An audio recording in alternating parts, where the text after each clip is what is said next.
Երբ երկրում մարդկանց ձերբակալում են ոչ թե արարքների, այլ խոսքերի համար, դա այլևս մեկ առանձին վերցած մարդու խնդիրը չէ։ Խնդիրը այլ է։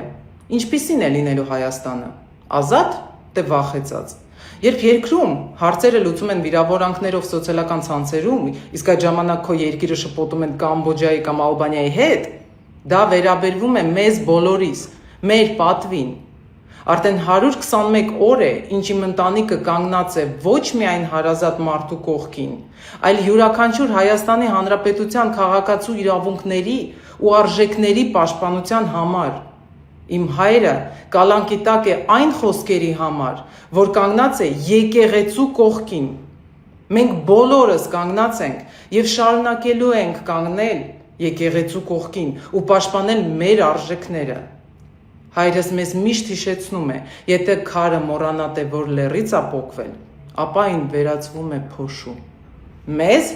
չեն կարող վերացնել փոշու։ Վաղը, հոկտեմբերի 18-ին, ժամը 16:30-ին, սպասում եմ ձեզ Ազատության հրապարակում։ Ոչ թե ինչ-որ մեկի համար, այլ ձեզ համար, Հայաստանի համար։